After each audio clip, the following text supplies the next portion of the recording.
Coming up on this week's Chewing the Cud, I'm bringing you a story about the return of a cult classic. And I'm asking the question, when is something so old it could ruin your relationship? I'm already salivating at the thought.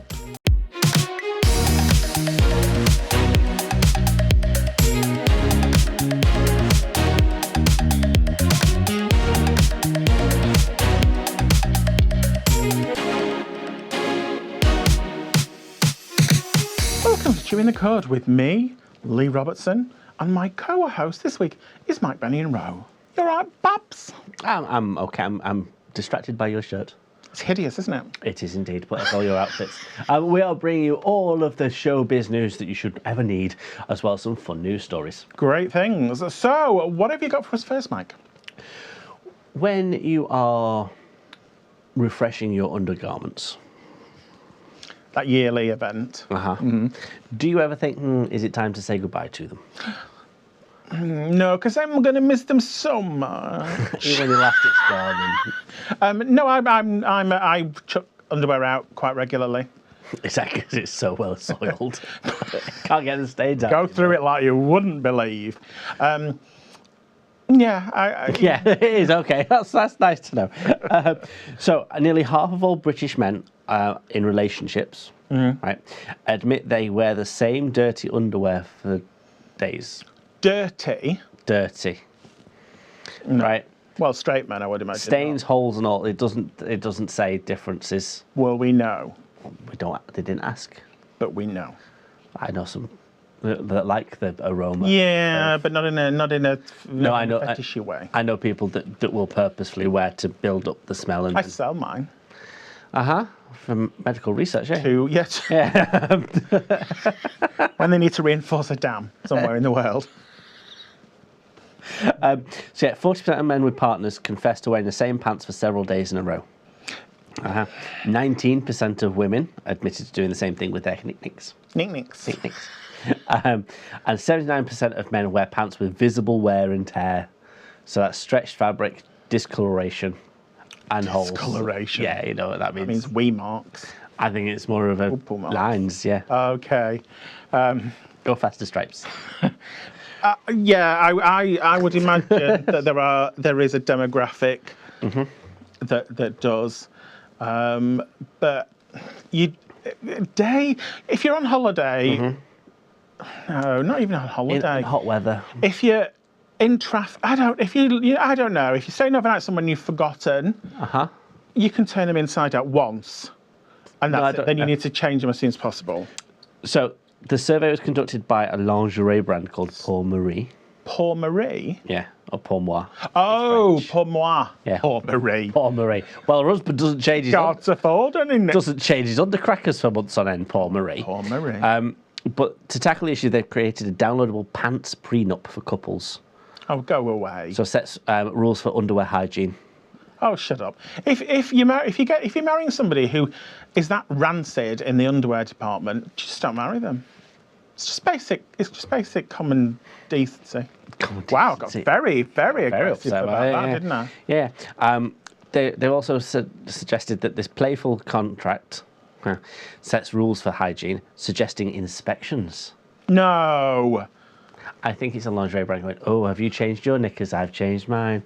Oh, no, that doesn't. It reads like, I'm your mummy. Have you done a poo-poo in your pants? No. Does it? Check To you, it does. To you, it does. It says a lot more about you than it does anything else. I wouldn't have. That's not a sexy thing. No, but it's a lingerie brand, so it's like, have you changed your pants? Yes, I have. Well, I've changed mine too. Bam, chicky wow, that kind of. I don't know how it works. It's been right sweaty today, love. Let me check them grundy. How I date people. I send a message on that. Fancy coming over. It's not a. Not conversational, is it really? And that's going to go horribly wrong if you check them and there's a massive steamer in there. It's like that when you like move back and let go. Nothing for you today. Well, unless you're into that sort of thing. I don't kink shame. Later, yuck your yum. Anyway, moving on. Have you experienced chia seeds? Chia seeds? Chia seeds. They're health food chia seeds. Experience them in what way? Like eating them. consumed them, rubbed them across your flesh. I don't know. I think I may have had a chia. Accidentally ingested one. No, I think I may have had a chia pet when I was a child. Where you put the seeds in, and it grows them. So those seeds, that plant that you grow is called chia, right? So the seeds themselves Like cress. are no, not cress. Oh, it is. No, it's a different thing. It's not a part of the mustard family. So chia seeds, they're celebrated for being rich in nutrition, fiber and omega-3s, and tryptophan or something. And what they do is that they've got all this goodness in, and when you put them in water, they expand and swell up and release a goo. So they thicken things naturally. And so they use a lot in smoothies, and they used to help deal with appetite and stuff because they swell up in your tummy and make you feel full for longer. But yeah, what they have warned is that they can lead to hazards, and people have been choking on them. Oh. Look at the size of them. Yeah, well, they're teeny tiny, aren't they? Teeny tiny. But what's happened is people have been consuming them dry, and obviously drinking lots of fluid because they're trying to stay hydrated. Then to go poof. But then what's happening is they're maybe getting stuck in their throat and then expanding in their throat. Popcorn. Like popcorn, but slow. Oh. Right? And each chia seed can absorb 12 times its weight in water. So if you don't drink, does it absorb your body juices? Yeah, it dries you out from the inside out. Oh, you turn into like a husk. You do, yes. Dead old husk. But yeah, they can turn into a Play-Doh-like mass. So they get that thick and gloopy. Kids, here you go. Yes. So one man nearly died from choking to death on chia seeds because they'd got logged in his throat and Okay. swallowed. Slow, but slowly. Slowly, so slowly suffocating. Wouldn't you think after the first, you go, oh, I think I've got something stuck in my throat? No, because it wasn't like in his throat, it was further down. Oh. So it just started to swell and Well, block pipes and things. So a superfood that could kill you. oh my goodness. So you're going to be experiencing chia seeds in a... No. They've probably been in stuff I've eaten, but not, not consciously. Subconscious chia seeds. Subconscious chia seeds. Well, death by chia seed. Yeah. I like them because if you do put them in water, they go a bit gloopy. So it's a bit like eating tapioca. I like tapioca. No. Like frog spawn. Num, num, num, num. Anyway, talking of food, if you drop food on the floor, how long before you can eat it? Couple of days. Couple of days. No, it's 3-second rule, isn't it? 3-second rule. If it's in your own house, 3-second rule. Right. If it's outside, you've got to get to it in nanoseconds. Okay. What if you're like a hospital where it's like cleaned thoroughly? No, I don't know where that. Oh, so it's your own food. It's your food. You're not eating other people's food. You thought it was somebody else's food, didn't you? You thought I was asking. Walking down, going to visit your granny in hospital. Food. There's Am I a allowed sandwich to on eat the floor? Oh, shall I have it? It's in an hospital after all. It's clean. So when you drop food, my own food. Your own food? Yeah, same rules. Why did we have to define it then? So most people go by the 5-second rule. Okay. Okay, which is that basically you got 5 seconds to pick it up and eat it because everyone knows that germs wait. Yeah, for 5 seconds. Oh, for 5 seconds. Wait. Okay. Now there's been a video by Viral Food Theory. Okay. Who investigated the idea behind this, right? And basically they turned around and went, it's actually not true. It is completely false. If it falls on the floor, if you ever want to not have jam on the face, just throw your bread down and then put jam on it. The rule doesn't work, right? As soon as it touches the ground, it's contaminated. Well, I think we all know that, don't we? But we tell ourselves these little fibs to make things better. Well, why? Because life's too short. I mean, you're eating other people's sandwiches off the floor, but... I'm always round a bin at McDonald's with the seagulls. Like a wasp. Like a wasp in the sun. It's actually fun.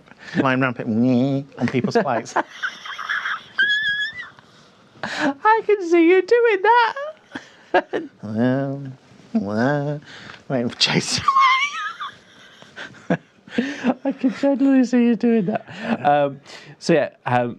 People are horrified about realising that it just doesn't work. right? And that they've been eating infected food. Well, yeah.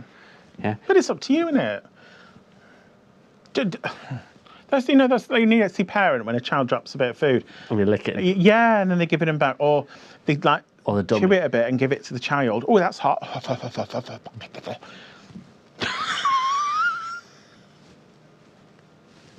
What was that? Have you never seen? What do they do? And they go, oh, chippy, too hot. So they've got a chip. They go, and they go, oh, it's too hot. And so What does the parent do? they go, yeah. Yeah, that's all the information. I can't cope with that. Wow, thanks for that, Mike. So what you bring us after the break, Lee? So, yeah, I'm going to be talking about the return of a cult classic that's got me very, very excited. So don't go anywhere.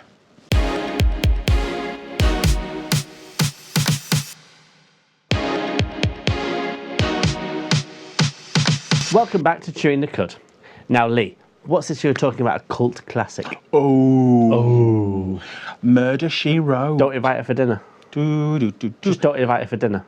Well, she's dead now, so the actress that played her is dead. Angela Lansbury. It's very exciting. Okay. Jamie Lee Curtis is going to take over the iconic role of Jessica Fletcher in a film.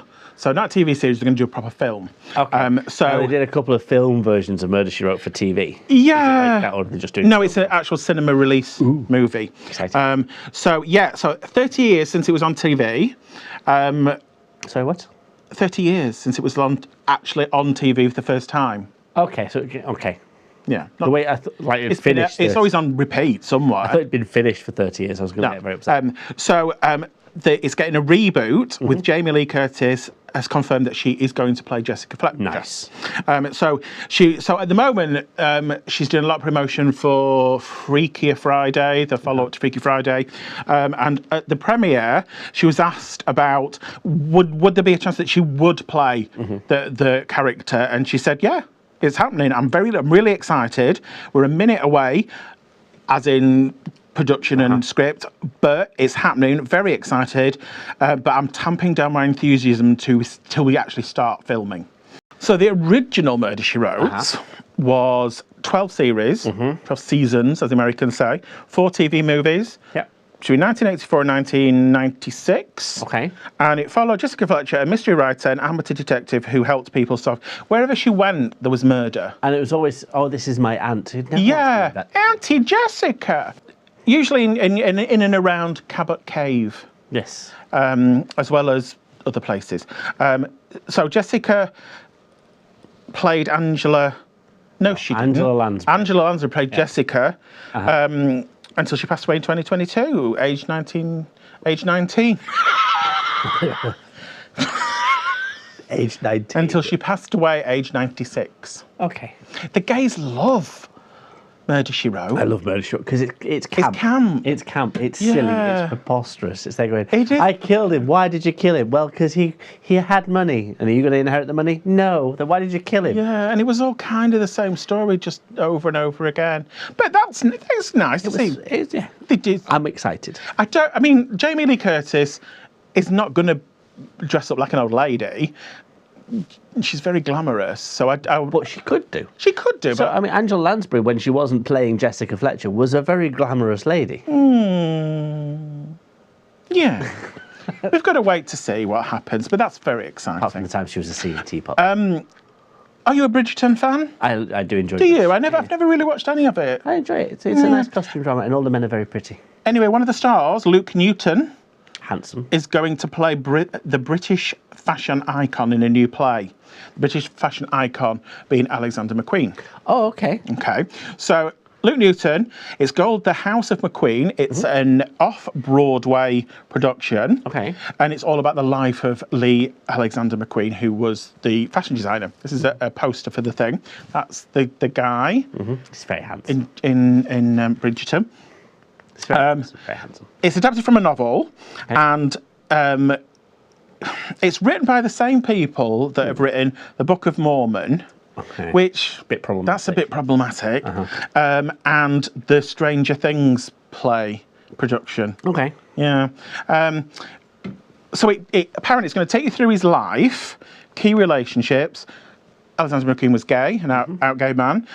His early years, growing up. We've got a picture of Alexander McQueen there.